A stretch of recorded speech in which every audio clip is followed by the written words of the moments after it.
Greetings everybody, my name is Gillian and I'm an author, writer of Merry Midwinter and the Alternative Advent Calendar, and I would like to share some tips for you for a happy alternative Christmas in this time of pandemic and COVID.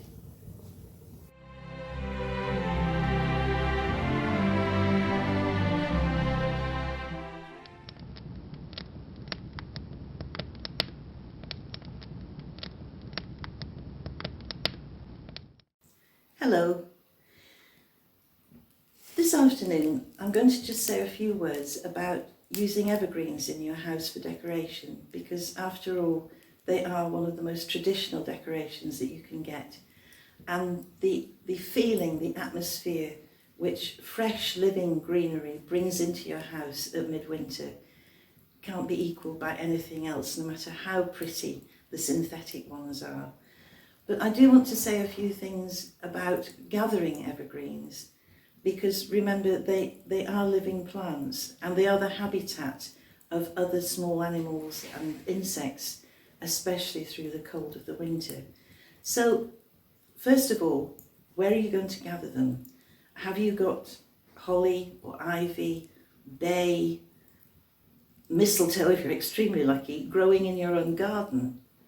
If you have, then fine, you don't have to get anybody's permission. But if you have to go further afield into woods or fields or public land or wherever, but try and get somebody's permission. And if you really are out in wild spaces, or even if you're not, just be careful not to take too much. Don't be too greedy. Remember, it is a plant, so you don't want to devastate it or take away other animals' homes and protection through the winter. So cut long lengths of things like ivy, a full length, instead of taking lots of tips, so that it can regrow back the next year and still has lots of length for itself on its own plant. Holly is better, and so is bay, at actually bushing out. So you can take short sprigs and ends of those, or you might want to take a whole branch and take that home and then chop it up into smaller sprigs and lengths. But just watch what you're doing. Be aware that you are out in the natural world and that these are living things. Also, when you're taking evergreens, think about the shape of the tree or bush or whatever it is that you're cutting them from. Don't disfigure it. Don't make it look lopsided or ugly. Try and leave it better, as if you were pruning one of your special plants in your own garden that you really care about. And that way you shouldn't go far wrong. The other thing is, I have seen a lot of real Christmas trees for sale, and quite early on too. And they are, again, really lovely because they bring a whole different atmosphere and feeling into your home.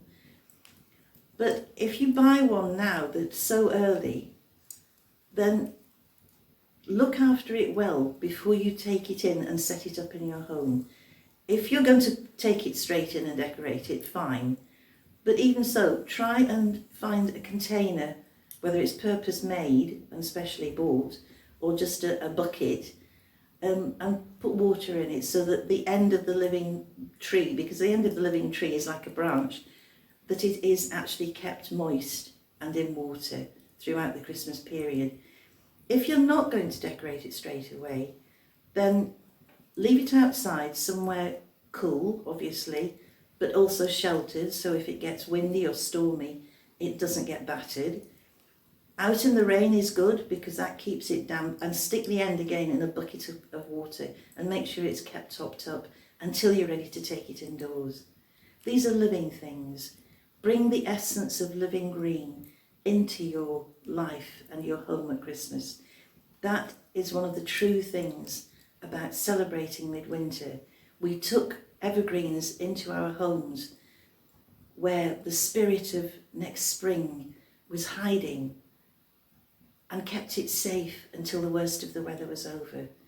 So do the same for your evergreenery and think the spirit of spring to come is still hiding within them, and look after them carefully. Thank you.